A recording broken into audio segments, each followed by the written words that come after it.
Hi, this is Mr. Grafton, and in this video I'm going to give you a quick introduction on using the online course. So to start off, where to find the lessons. You can find the lessons by going to Content on the blue toolbar here. So there's a blue toolbar on the left-hand side of the screen featuring a number of different tabs. To find the course lessons, you just click on Content, and you'll see there is something here called a bulk reading program and 5 course units. So I addressed the bulk reading program in a separate video, and in this video, instead of going over the 5 units individually, I'm just going to sort of give you a sense of how the lessons are laid out, and then show you how some of the course tools work so that you can just get started with the course.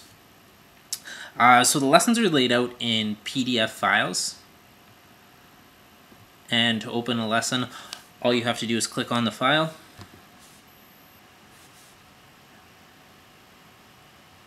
Basically, the lessons are in a sequence, and the lessons build upon each other, so it's important to complete the lessons in sequence. The PDF files are pretty straightforward. Whenever you're expected to do something in the course, you're directed there in the PDF file. So if you're expected to post something on the discussion board, the PDF file will tell you, go to the discussion board, click on this topic, and make a post. If you're expected to post in your learning journal, the PDF file will direct you there. If you're expected to start an assignment or submit an assignment, your PDF file will direct you there. Okay, so the easiest way to proceed through the course is just sequentially, one lesson at a time, and it's important to complete all the course activities because ideas build on each other, so you can't really skip anything. So I'll just give you a sense of how some of the tools work, starting with messages here. So this is one of the main ways that we communicate with each other in the course. If you have a specific question you want to ask me, you can send me a message. Now, this is essentially just like an email, but it's internal to the Blackboard learning system. So it won't go to your Hotmail account or your LRSD school account. It will come here to the online course. I think it works better because it keeps everything, all the course material, all the emails related to the course together in one place, and it's a little bit easier for both you and me to keep track of. So to send an email, say you want to send an email to me, you can just find my name in recipients here, add it to recipients, and you would send it just as you're sending a regular email. You can add attachments like a regular email. You can send an email to other students in the class, so it doesn't necessarily have to just come to me. So you get a list of all the students in the class.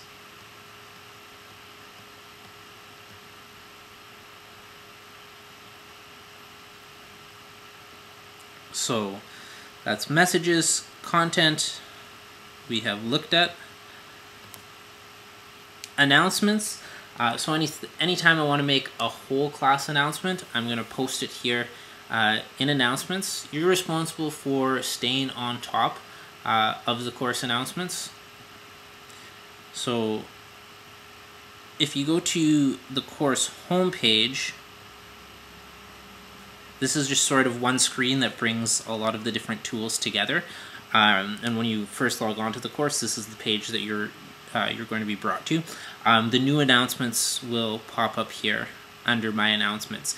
So basically the expectation is if I'm posting something in announcements, you're responsible for reading it. So it's no different than if this was a face-to-face class and I would be announcing something at the front of the class to the class. Okay, so you're responsible for staying on top of that information in announcements. Moving down, you have course calendar, and probably the best way to view it is as a month.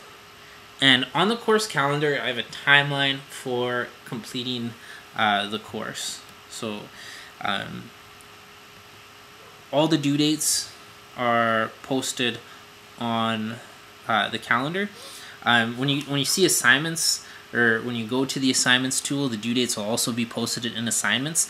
But on the course calendar, it sort of posts everything. So like different journal entry, what day you should be done certain journal entries by, what day you should be should have posted certain discussion forum posts by.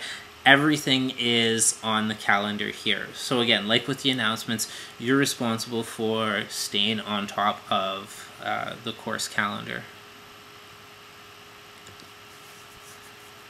So one of the ways we communicate with each other in the class is on the discussion forum, or on the discussion board.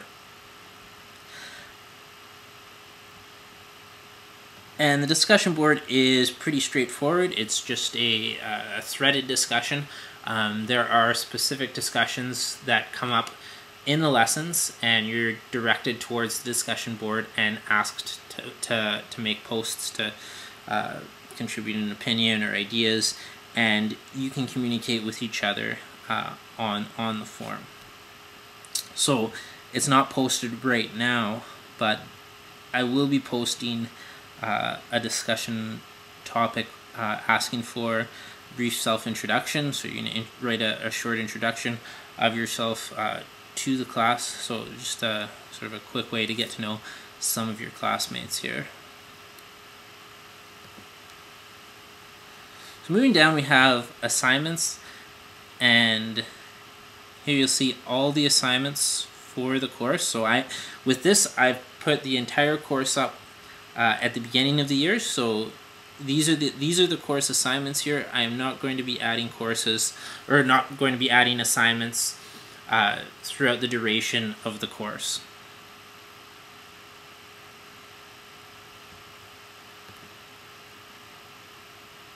Now, when you click on an assignment, you'll find the rubric, but the instructions for the assignment are in the lessons. So you click on assignments and you click on a specific assignment. Instead of giving you all the details for the assignment will direct you to where you can find sort of the instructions for the assignment in the course content. So all the instructions for completing assignments are in the course content. So everything is in the course content. This tool here, this assignments, this is just where you come to hand assignments in after you have finished them. So when you're going through the course, you don't just click on assignments and look at the assignments and try to work backwards. You go to the course content and proceed through the activities, and then when an assignment comes up, then you finish the assignment and you come here to assignments to hand it in. So I find, just my experiences teaching online courses and taking online courses, it can get pretty confusing if you have assignments posted in multiple places. So I try to keep everything together in the course content.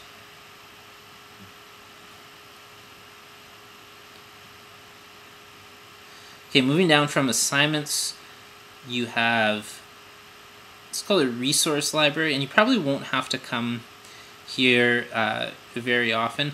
A lot of the short stories, articles that we read in the class are posted in here, but there's links provided in the actual lessons that will take you to the specific articles, so you don't really ever have to come to the resource library to find those articles, but it's here if you want to go back and take a look at it.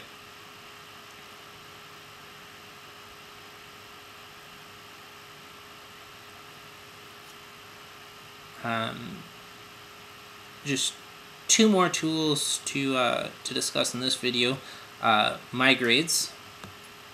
I don't have any grades because I have the role of the teacher, but when you complete assignments, you will see all your marked assignments here. One thing I want to emphasize with assignments in the course is that you're allowed to resubmit assignments. So the idea is that when you finish an assignment and you hand it in, I give you feedback on that assignment, and if you so choose, you can take the feedback that I've given you and improve your assignment. Okay, so you can resubmit assignments as many times as you want. I think that's an important part of learning, and that's sort of one of the advantages of an online course. Just this format sort of facilitates that. So when you go to assignments, just going back here, say you complete Heroes Assignment 1 Graphic Organizer and Hero Profile, and you score a 1 on 5 on the assignment, and you're not happy with the 1 on 5, so I've given you some feedback on how you can improve your assignment. You can take your assignment, take my feedback, improve the assignment, and just come back and submit it again. So it's set up like that, so the assignments won't disappear after you've handed them in. You can hand assignments in until you're happy with your assignment. And just a way to check what assignments you've handed in, you can click on My Grades and see the assignments that you've handed in. And the last tool that I want to talk about are the journals. So the journals are really key to the course. We have a number of different types of journals. Some of the journals I talk about in the bulk reading video, but just one journal that I'm going to talk about is the process journal here. So as you're proceeding through lessons, from time to time you'll be asked to make a post in your process journal. So one thing you want to bear in mind with the process journal, you can read your process journal, I can read your process journal, but nobody else in the class can read your process journal. So this is a place you sort of complete smaller activities and post in your process journal, and I give you feedback on what you've posted. For larger assignments, so for example, one of the largest assignments you're going to be completing in the course is a memoir. I've created separate journals for these assignments, and again, it'll always direct you in the course lessons when you're supposed to post in, say, the process journal, or when you're supposed to post in the memoir journal. So you're going to be writing a memoir in the course, and in the lessons, you're going to complete a series of activities based on writing the memoir. So it's going to involve first doing some brainstorming, doing some outlining of ideas, or generating ideas and outlining ideas, writing rough copies. And you're going to post these types of activities in your memoir journal. So as you're writing your memoir, I can sort of see the process, see how it's unfolding, and give you feedback along the way. So we have that back and forth communication constantly in the course. And again, with these journals, you can see what you're writing, I can see what you're writing, I can give you feedback, but nobody else in the course can see what you're writing. So it's a private space.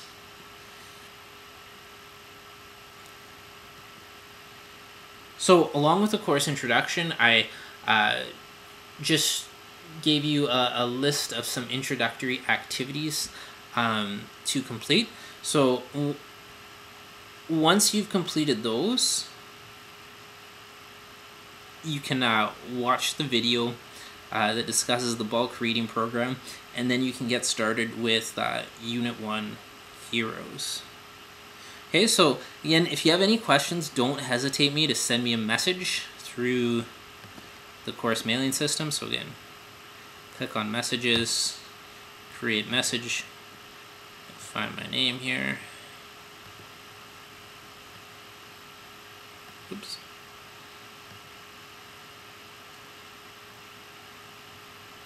And just send it as you would a normal email, and I'll get back to you. So that's the end of the introduction to the course. If you haven't watched the bulk reading video, you should watch that now, and you can get started on those introductory activities.